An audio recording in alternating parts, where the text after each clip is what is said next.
여러분 한 주간 평안하셨습니까? 네, 주에 나오신 교우들 사랑하고 축복하고 또 오늘 처음 나오신 분들, 오랜만에 나오신 분들 환영하고 축복합니다. 오늘도 예배 가운데 주님 주시는 은혜와 평강이 함께하기를 간절히 소망합니다.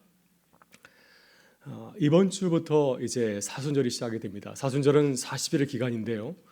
제수일부터 부활절 전날까지 40일 동안 예수의 사랑과 순환을 기억하며 보내는 그런 경건한 절기입니다.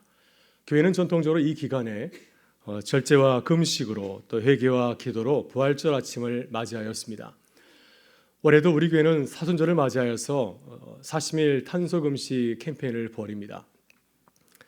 우리가 살아가는 지구는 많이 어려운 가운데 있죠. 그래서 우리 모두가 하나님께서 우리에게 선물을 주신 이 지구, 환경을 바라보면서 생명을 살리는 마음으로 참여해 주시길 바랍니다.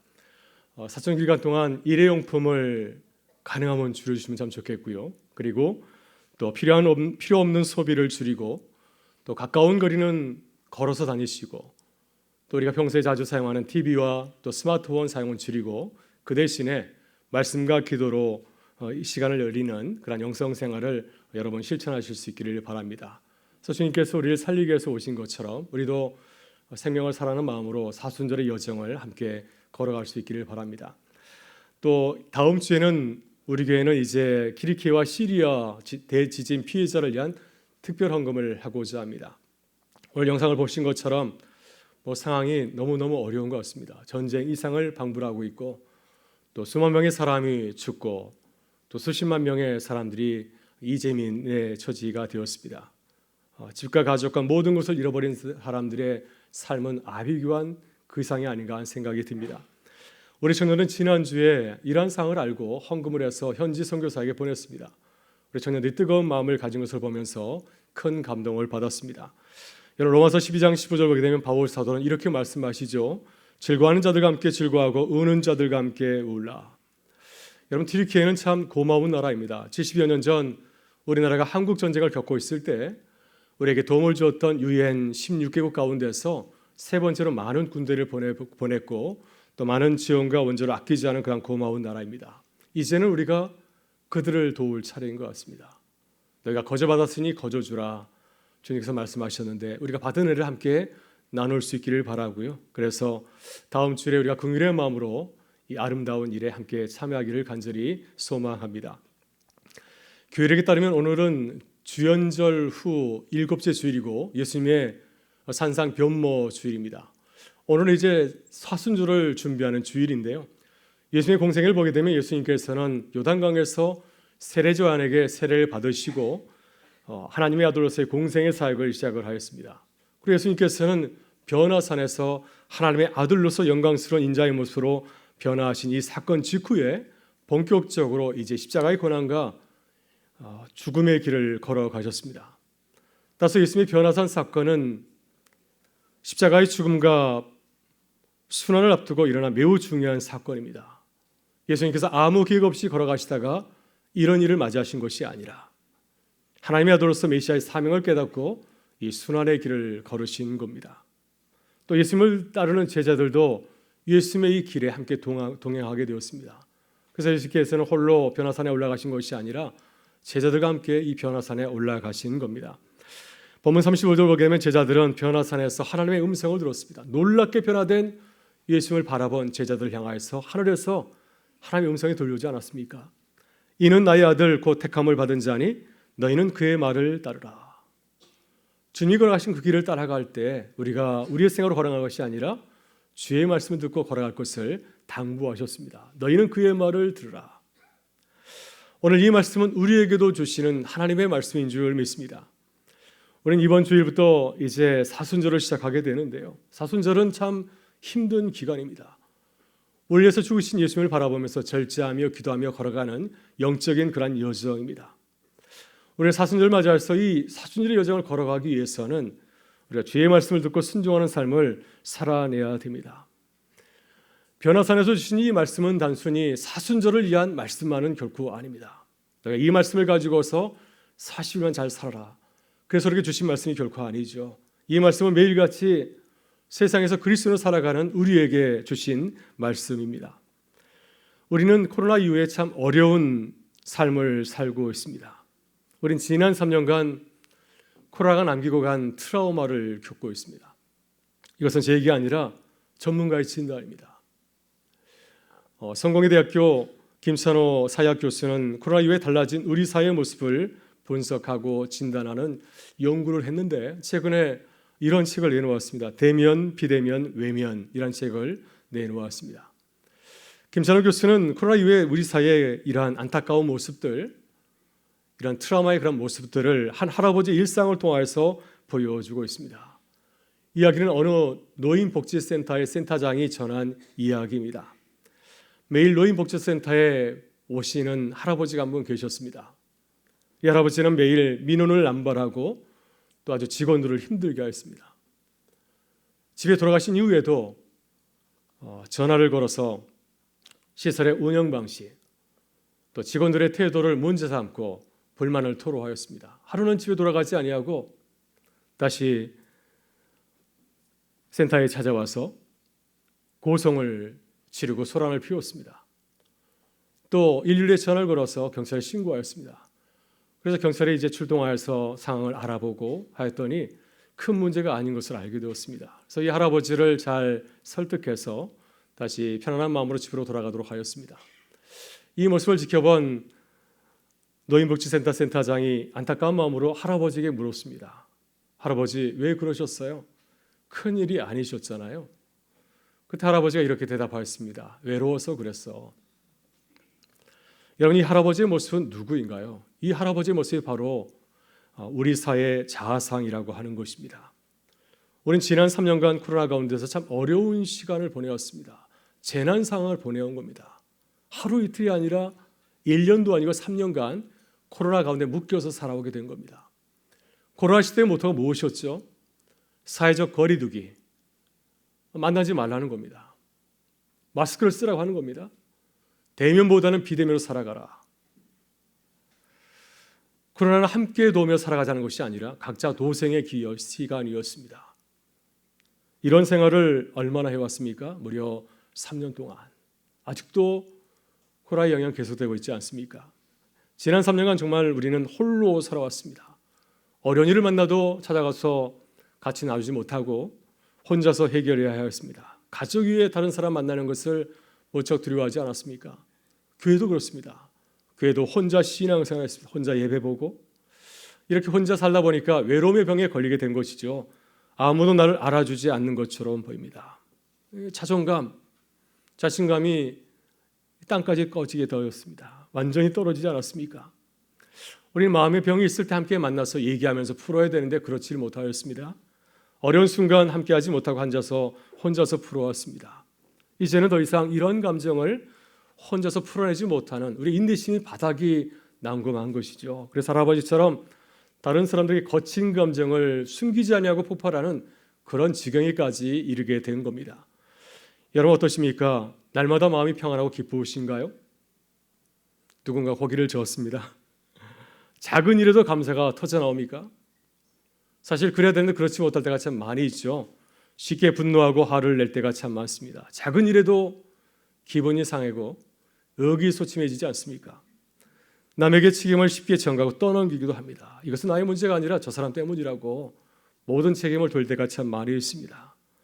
우리 사회는 코로나 가운데서 마음의 병, 이 감정의 병이 이렇게 깊어지게 된 겁니다. 여러분 코로나 가운데서 우리의 마음의 병을 다른 말로 어떻게 표현하고 있습니까? 코로나 블루라고 하지 않습니까? 근데 이 코로나 블루가 좀 더 심해지게 되면은 그것을 코로나 레드라고 한답니다. 빨간색의 경고가 켜진 거죠. 거기서 더 나가게 되면은 코로나 블랙이라고 한다고 하였습니다. 그래서 우리 모두가 이 코로나 가운데서 이러한 마음의 병을 앓고 있는 것이죠.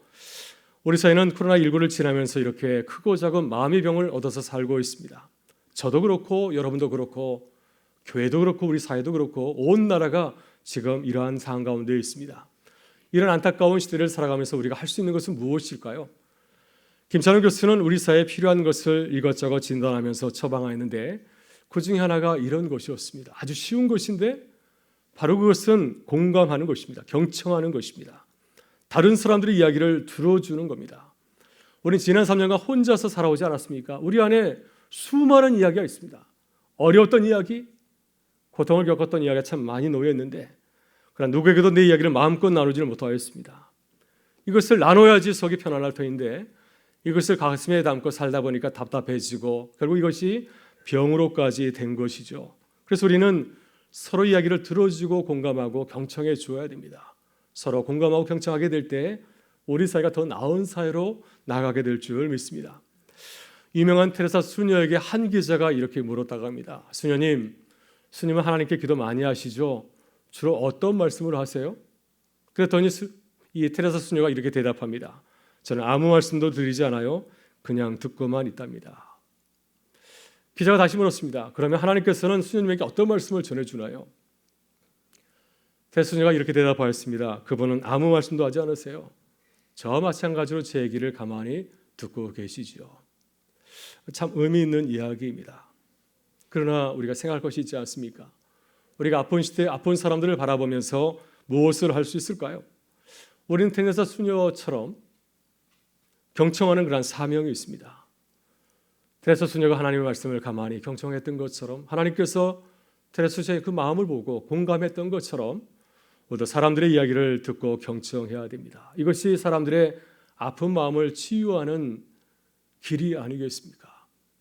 이것이 우리 시대 사람들이 바라고 요청하는 그리스도인들의 모습이기도 합니다. 그러나 우리가 어떻게 이 어려운 일을 감당할 수 있을까요? 정말 다른 사람들의 이야기를 들어주고 나누는 것은 정말 어려운 일입니다. 너무나 힘든 일입니다. 제가 아는 후배는 30대 젊은 의사인데 깜짝 놀랄만한 이야기를 들었습니다. 정기적으로 정신과사로 찾아가서 상담을 받는다는 겁니다. 환자들의 이야기만 듣다 보니 마음이 너무 힘들어서 자신도 정신과사를 찾아가서 자신의 마음을 털어놓아야 나도 마음의 진정을 하고 다시 내 일을 기쁘게 감당할 수 있다는 이야기를 들려주었습니다. 의사도 이러니 이 힘든 일을 어떻게 우리가 감당할 수 있겠습니까?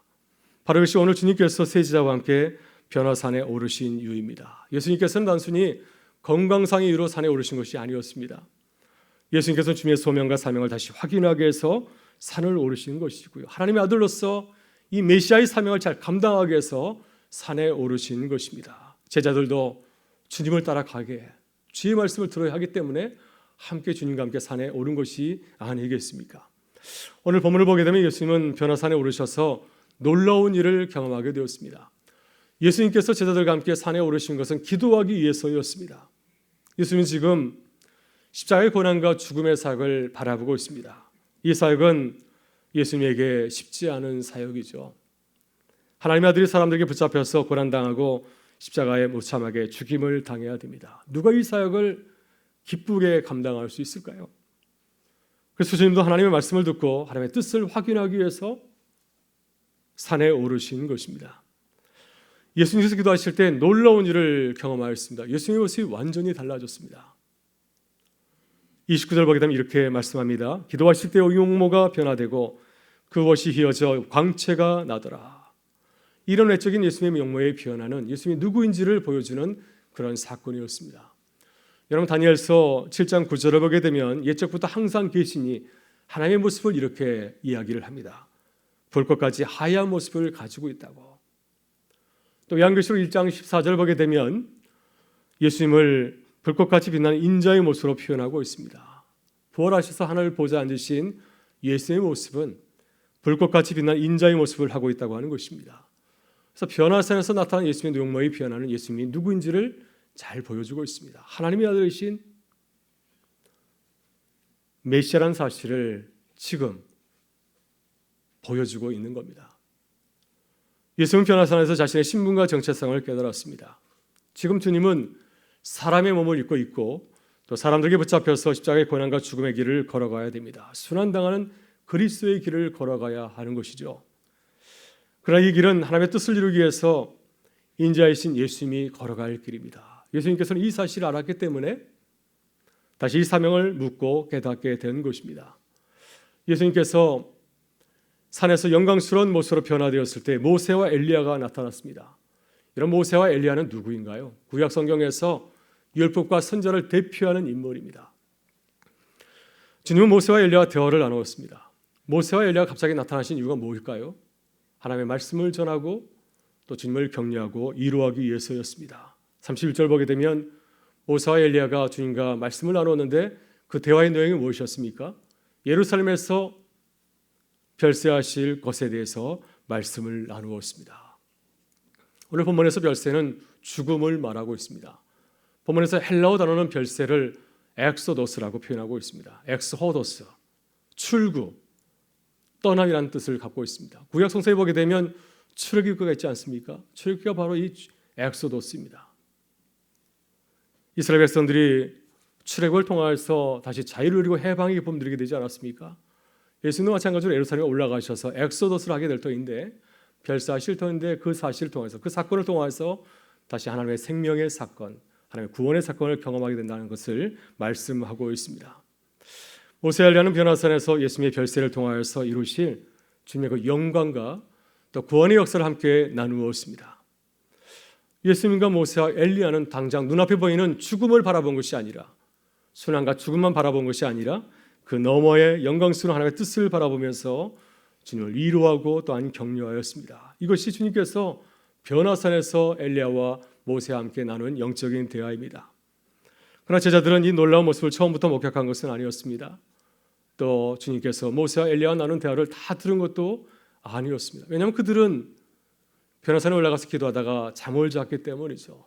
나중에서 그들은 잠에서 깨어서 영광스러운 이제 모세와 엘리야를 보게 되었고 주의 모습을 보게 되었습니다. 이 놀라운 모습을 보게 되었을 때 예수님의 제자들은 엉뚱한 이야기를 하였습니다. 자신이 지금 무슨 얘기를 하는지도 못하면서 이런 얘기를 하지 않습니까? 주여, 우리가 여기 있는 것이 좋사오니 우리가 초막셋을 짓되 하나는 주를 위하여, 하나는 모세를 위하여, 하나는 엘리야를 위하여 하사이다. 베드로 이야기는 무슨 뜻인가요? 그는 졸면서 자신의 속마음을 고백하였습니다.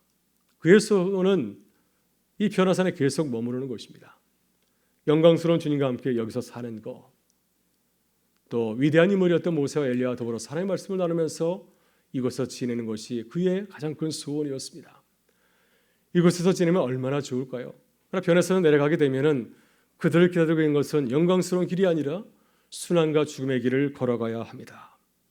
그러니 여기고 싶다고, 여기서 계속 머무르기를 원해서 말씀한 겁니다. 베드로와 제자들이 변화산의 영광스러운 모습에 취해 있을 때 모세와 엘리야가 구름 속으로 사라지게 되었고, 그때 구름 속에서 하나님의 음성이 들렸습니다. 이는 나의 아들 곧 택함을 받은 자니 너희는 그의 말을 들으라. 하나님께서는 변화산에서 엘리야와 모세를 보내서 주님의 뜻을 말씀하였습니다. 또 마지막으로 하나님께서 예수님의 별세에 대해서 말씀을 하였습니다. 하나님의 뜻은 분명하죠. 하나님의 뜻은 제자들과는 전혀 다릅니다. 제자들의 뜻은 여기서 머무는 것이지만은 하나님의 뜻은 그렇지 않습니다. 그러나 베드로가 고백했던 그 소원은 또한 우리의 솔직한 마음이지 않습니까? 우리도 변화산에 내려가지 아니하고 계속해서 변화산에서 머물기를 원합니다. 안전한 곳에서 구원의 방주에서 머물기를 좋아하지 않습니까? 그러면 세상에서 십자가의 고난과 죽음을 피할 수 있기 때문입니다. 그럼 하나님의 뜻은 무엇인가요? 하나님의 뜻은 변화산에 머무르는 것이 결코 아닙니다. 하나님께서는 변화산에서 내려가기를 원하고 제자들이 변화산에 내려가서 주님과 함께 십자가의 고난과 죽음의 길을 동참하기를 원합니다. 주님과 함께 세상을 변화시키고 아름다운 구원의 역사를 이루어가기를 원하십니다. 그래서 하나님께서는 제자들에게 말씀하였습니다. 너희는 그의 말을 들으라. 오늘 제자들의 모습을 생각해 보게 되면 호렙산에서 하나님의 말씀을 들었던 모세의 모습이 생각이 납니다. 여러분, 출애굽기 3장을 보게 되면 모세는 광야에서 40년 동안 양을 치면서 무명의 목자로 살지 않았습니까? 하루는 호렙산에서 놀라운 광경을 보게 되었습니다. 불타는 떨기나무를 보게 되었습니다. 계속해서 불타는 떨기나무가 너무 신기해서 그 모습을 확인하려고 다가갔다가 하나님의 음성을 듣게 되었습니다. 모세야, 모세야, 이리로 가까이 오지 말아라. 내가 선 곳은 거룩한 땅이니 내 발에서 심을 벗어라. 왜 하나님께서 모세에게 불타는 떨기나무의 모습으로 찾아오셨을까요? 왜 모세에게 불타는 떨기나무의 그 환상을 보여주었을까요? 바로 이것이 모세의 모습이기 때문입니다. 이것이 모세의 그 초라한 모습을 말씀해 주고 있고, 또 장차 주님께서 인도하실 영광스러운 모세의 모습을 보여주고 있기 때문입니다. 지금 모세는 아무도 알아주지 않는 무명의 목자입니다. 그의 모습이 무엇에 비유할 수 있을까요? 그의 모습은 강에 홀로 서 있는 떨기나무와 같지 않습니까? 여러분, 강에 서 있는 떨기나무는 키가 작은 감목이고 강에 뜨거운 열기로 불이 붙게 되면 잠시 붙었다가 금방 꺼져버리고 만다갑니다. 아무런 가치가 없는 그런 나무입니다. 바로 이런 나무가 바로 모세의 초라한 자아상이었습니다. 그러나 이 떨기나무에 하나님의 영광이 임하게 되면 어떻게 됩니까? 놀라운 존재로 거듭나게 되죠. 계속해서 활날 불을 피우는 그런 거룩한 존재, 하나님의 영광을 보여주는 존재로 거듭나게 됩니다. 이것이 하나님께서 모세에게 보여줄 미래의 모세의 그 자아상입니다. 이것이 하나님께서 모세를 부르시고 세상을 파송하시는 거룩한 이유이기도 합니다. 그러나 모세는 주저하였습니다. 하나님께서는 호렙산에 내려가서 이스라엘 백성을 구원하라고 하셨지만은 모세는 망설이고 주저하였습니다. 하나님, 내가 어떻게 당신의 백성을 구원할 수 있습니까? 나는 떨기나무에 불과한데 나 같은 자가 어떻게 주의를 감당할 수 있습니까? 그러나 모세는 모함을 닫은 것이 아니라 마음을 열고 주님을 알아갔습니다. 그리고 호렙산에 내려가서 하나님의 말씀을 듣고 순종하게 될 때 하나님의 구원의 역사를 감당하는 기쁨을 누리게 되었습니다. 하나님은 이렇게 모세를 통하여서 우리에게 찾아와서 우리를 이루하고 또한 우리를 격려하신 줄 믿습니다. 우리 가운데 하나님께서 예비하신 놀라운 삶이 우리를 기다리고 있는 줄 믿습니다. 여러분, 이제 우리는 사순절을 시작을 합니다. 예수님께서는 십자가의 고난과 죽음을 바라보면서 길을 걸어가셨습니다. 그러나 주님께서는 이 고난과 죽음만 바라본 것이 아니라 그 너머에 죽음 이후의 부활과 영광을 바라보았습니다. 우리도 주님처럼 주님이 바라보신 것을 바라보면서 걸어가게 될 때 우리도 주님의 부활에 참여하는 사순절의 여정이 될 줄 믿습니다. 여러분, 예수님께서는 변화산에 오르실 때 홀로 올라가지 아니하고 제자들과 함께 오르셨습니다. 한 사람만 동행한 것이 아니라 세 제자와 함께 동행하였습니다. 왜 주님께서는 제자들과 함께 산에 오르셨을까요? 그래서 주님이 걸어가신 고난의 길은 힘들고 어려운 길이기 때문이죠. 어렵고 힘든 길이지만 함께 걸어가게 될 때 그 길을 끝까지 완주할 수 있기 때문입니다. 여러분, 우리도 그렇습니다. 우리는 주님이 걸어가신 길을 홀로 따라갈 수 있습니다. 혼자 가게 되면은 쉽게 지치고 중도에 포기할 수가 있습니다. 그러나 함께 걸어가게 될 때, 공동체가 함께 걸어가게 될 때 끝까지 포기하지 않고 걸어가는 기쁨을 누리게 될 줄 믿습니다. 여러분, 지난달에 교육자 수련회를 다녀왔습니다. 지난 3년 동안 코로나 가운데서 한 번도 수련을 다녀오지 못하였고요. 또 이번에 우리 새롭게 6명의 우리 교육자들이 또 부임해서 서로를 알고 하나가 되어서 수련회를 다녀왔습니다. 이번 수련회 교육자들이 함께 산행을 하게 되었습니다. 한번 사진을 보여주실래요? 네, 설악산 울산바위로 올라갔습니다. 굉장히 멋있어 보이지만은 굉장히 피곤한 사진입니다. 눈 덮인 이 정상을 오르는 것이 결코 만만치 않았습니다. 만약 저만 혼자 갔다고 한다면은 아마 중도에 포기하고 내려왔을 것 같은데 우리 부목사님들이 계속 쳐다봐서 제가 끝까지 올라갔습니다. 또 함께 갔기 때문에 즐거운 대화를 하면서 끝까지 정상에 오르는 기쁨을 누릴 수 있게 되었습니다. 산을 오르고 내려오면서 이런 생각이 들었습니다. 이것이 교회의 모습이구나. 함께 걸어가는 것, 이것이 교회구나 하는 사실을 깨닫게 되었습니다. 여러분, 그리스도인의 삶을 살아가는 것은 결코 만만치 않은 삶이죠. 왜냐하면 그리스도인으로 살아가는 것은 곧 죽음의 길이기 때문입니다. 세상에서 빛과 소금으로 살기 위해서는 나를 죽이고 나를 희생해야 되지 않습니까? 또 내가 있는 곳에 그리스도의 평화를 전하기 위해서는 우리 자신 예수님처럼 화목제물이 되어야 하기 때문입니다.